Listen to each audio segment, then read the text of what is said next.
Mga kapuso, 9 na araw na lang, Pasko na at nagsimula na po ang tradisyonal na simbang gabi. Ano po kaya ang dasal ng mga dumadalo sa Misa de Gallo? Pinusuhan yan sa Barangay Saksi Online ni Mark Salazar. Simula na ng simbang gabi, kaya ang maraming Pinoy, inunahan ng gising ang pagsikat ng araw para dumalo sa misa sa iba't ibang simbahan sa Luzon, Visayas at Mindanao. Pati na ang mga nasa abroad gaya sa Dubai. Gaya ng mga nakaraang Pasko, dinagsa ang National Shrine of Our Mother of Perpetual Help o Baclaran Church. Hindi magkasya sa loob ang mga deboto, kaya puno pati ang church grounds. Ang Kapaskuhan, this is way more than all the commercial aspects of the celebration of Christmas.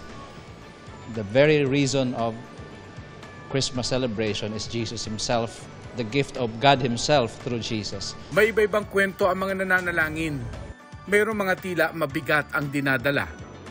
The very first Christmas was not a joyful celebration. It was not a joyful journey.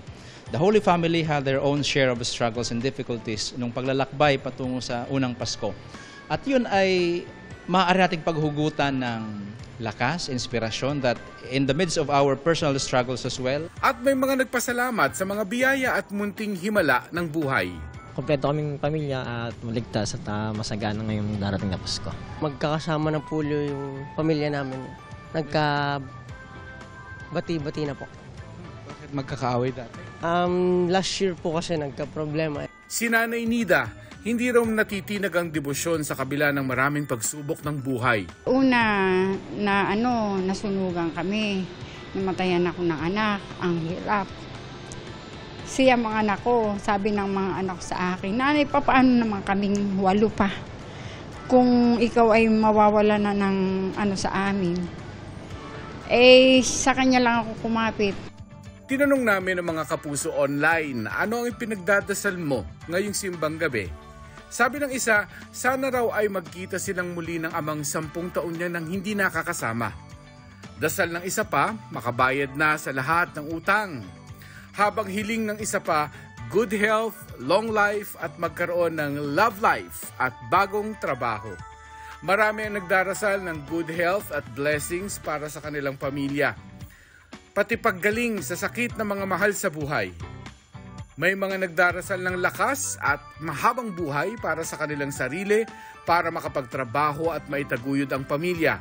Sabi ng isa pang netizen, naway hindi na pumutok ang Bulkang Kanlaon at makauwi na ang mga nakatira malapit doon.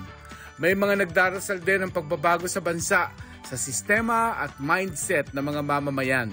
Maayos na pamamalakad ng gobyerno ang hiling ng isa pa. Naway pagtuunan daw ng pansin ng mga nagmamahalang bilihin. Para sa GMA Integrated News, ako si Mark Salazar, ang inyong saksi. Mga kapuso, maging una sa saksi.